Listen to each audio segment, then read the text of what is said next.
Nation, Guru Nation, Guru Nation, Guru Nation.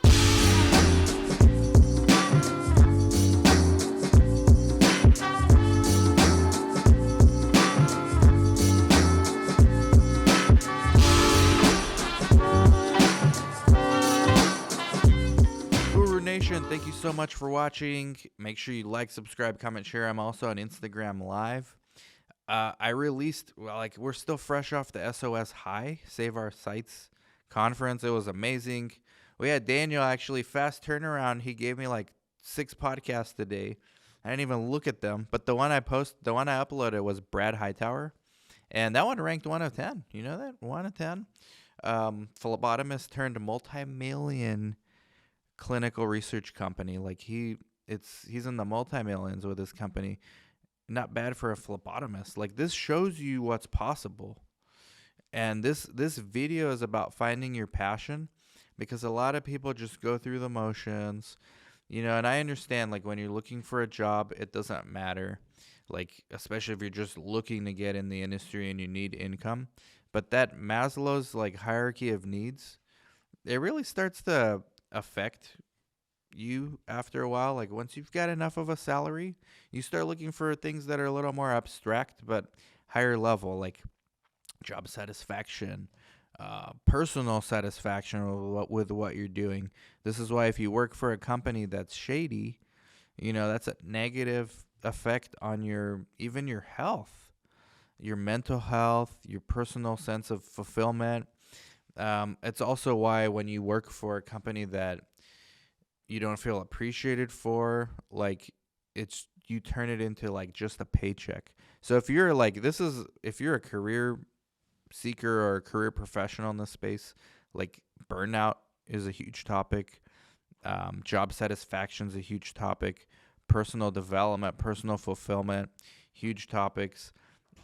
This is why, like, I got so excited at Save Our Sites conference. There was like an entrepreneurial spirit there. And it wasn't just people who currently own sites. It was a lot of people on the sidelines, CRCs, CRAs, people from outside of this industry that are married to CRAs or married to CRCs, or even PIs, sub-Is, that want to start their own thing. A lot of them wanted to start their own site. So I think it's really cool when we can tap into, like, when your career goals can also intersect with your personal fulfillment goals and your sense of purpose. And so I posted this video with Brad that did really well. Not surprisingly, Brad's a legend. So from phlebotomist to multi-million-dollar site owner in 6 years. Like, he did that in 6 years period. A lot of work, but it's clearly someone that's passionate about this, and he has found his sense of fulfillment. His sense of fulfillment comes from tinkering. So he's always trying to say, okay, well, why can't this be done better? And sometimes when you work for someone else, you're not allowed to tinker. You may be able to tinker a little bit, but if that's what really gets you going, like tinkering, and you've exceeded like what you can do at your current job. He used to work as a coordinator at academic medical center and then a larger clinic. He went out on his own, and he's found his sense of purpose. And when you could wake up and have fun going to your job or to your business or whatever it is that you do, maybe it's a combination of both, that's when you've made it. And that's when the money, like, doesn't really matter. And interestingly enough, that's when the money starts coming even more so. So I've met a lot of people at SOS who understand this concept. But when I posted this video with Brad, one of the comments was someone who's been a CRC and a CRA for like a dozen years, and they're struggling with finding a sense of purpose and fulfillment, and how do they find that? And you really have to go internally to find it. Like, what makes me happy doesn't make other people happy, and vice versa. But you kind of know what you gravitate towards in your job. And if you can find a job that offers more of that, that's one way to go about it. And if you can't, you might want to just try out on your own. Like, not everyone's meant to be a business owner. Not everyone is an entrepreneur. But I do think you can become an entrepreneur over time. especially if you're passionate about it, because the passion gets you through the difficult times. And a lot of people I've noticed, like I've witnessed CRAs who are just doing it for the money. Like CRAs pay really well, but the passion's gone. Like the passion left a long time ago, and they're in it for like a dozen years or a decade, going on their second decade. And some of them are super happy and they have found their passion and they have found a company that values them and they actually appreciate working for. But a lot of them I've seen end up working, and that slowly, like that passion, that fire that they had slowly starts to dwindle away. And that's a dangerous thing. I've seen CRAs become alcoholics. I've seen CRAs ruin their health. I've seen CRAs battle with depression. And not just CRAs, I mean CRCs, but these are the examples that come to the top of my head. I'm sure it happens in every industry, but in our industry, for sure it happens. And no one ever talks about this. Someone that was at SOS that I regret not doing a podcast with, but maybe one day, Jess Thompson. She was actually one of the people who helped set up Fort Kindness over there. So shout out to Jess. She went public about this. Like she suffers from anxiety attacks, and I may not know all the details, but they were job related. And she realized that it was people that she was working for that um, created, exacerbated this anxiety. And so she went out and started her own thing. And I'm looking forward to bringing her on, because everyone's path is different and everyone needs to find their fulfillment and their purpose somewhere within this space. It's not just about the money.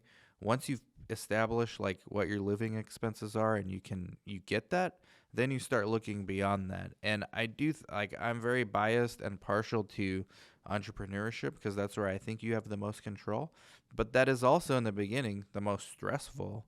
One of the most stressful uh, options or alternatives you can get into. So that doesn't mean you shouldn't do it. That just means that the grass may not always be greener on the other side. If you're leaving your job because it's too stressful and you want to go start your own site, you're exchanging one stress for another. You need to make sure you know what you're doing. Not only is it the work stress, but now it's financial stress because you don't have a guaranteed paycheck. At least when you work for someone, you have a guaranteed paycheck. Well, if it's stressful, well, if you go work for yourself, you have no guaranteed paycheck and it's stressful. So you got to make sure that you take care of your finances first, but you got to figure out where you belong, what you can get into as far as finding your passion. Only you can do that. I really do think networking is a great way to do that. Not even like you don't even need to actively be networking. You can just passively be on LinkedIn, listen, read other people's posts, listen to interviews. This is one of the reasons why I try to interview more people, because everyone has a different pathway. Some people are very happy being employees. They find their passion that way. Others need more. Others like to experiment all the time and hop around from job to job. Others do a combination of things. And this is also one of the reasons why I think these conferences are so important, is you get to meet other people, you get to see how they operate, you get to interact with other people, you get to see what works for them. You might even ask them question, hey, how does this work? How do you get over this? I learned a lot of things from my own conference just by networking with people. Like by default, there's things I took away from that conference that I think have potential for me to explore as potential business opportunities. And to me, I am passionate about finding new opportunities. Brad, like I mentioned, he's passionate about tinkering. How can we do things better? I'm passionate about finding new ways to generate opportunities and empowering others. I am actually passionate about helping other people achieve their dreams. And usually it's people that are in my immediate circle, but by extension of that, through my CRA Academy, through my consulting services with the clients, through SOS and meeting you guys, like seeing them achieve things. Like I may not even make money from those things. Like some of them I do because we have businesses around that, but I'm not really doing it for the money. And I know it sounds cliche, but when you stop thinking about the money, that's when ironically like the universe kind of adapts to where you're more pure in a sense, and the money actually flows smoother or more freely that way. That's one of the things I've noticed. So I believe in doing the right thing. I believe helping other people. I believe treating your business partners with respect. I believe treating everyone you interact with in this industry, especially, but in life in general, with respect, because you never know what that person's going through. You never know how that person may help you one day. And so these are things you got to think about in this space. And I don't think we talk about that. And I don't think I've made too many videos about this. And today, it's an interesting day. Like, I'm a little bit in my feelings about a lot of things. And I thought it was interesting to just bring this up. I thought this comment was actually really timely. How do you find your passion and your fulfillment in the space? And a lot of times it's just trying new things. And you know what your tendencies are. You know what your inclinations are towards, and if you keep pushing in that direction, you could find it. Now, I understand you got to pay your bills. I understand, like, the reality of life is you've got to do things you're not passionate about. Like, every industry has it, but if you can find enough passion and tap into it, and tap into the right people to help you achieve your goals, and you can help them achieve their outcomes too, that works. And that's one of the reasons why I like being a site owner. Honestly, it's not just the physicians that I partner with, like the staff, putting people with no experience, research naive people, showing them like what this industry is about. That's one of the things I'm passionate about personally.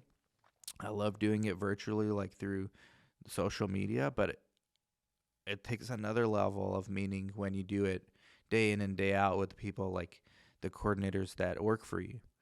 And interestingly enough, when your employees see that in you, they want to work harder for you. They appreciate that because they know that everyone doesn't roll that way. A lot of people are just ROI, like Janet Jackson, what have you done for me lately? And some people roll like that, other people don't. Maybe those people's passion is, let's extract every dollar and every percentage we can out of others. But there's a magic in helping others and then having them help you achieve the outcomes. That's where I found my personal fulfillment and passion. When I started out, I needed to pay bills. I've been in situations, believe me, I've been in serious debt. It's not fun. Some of the darkest moments of my life were around 2012.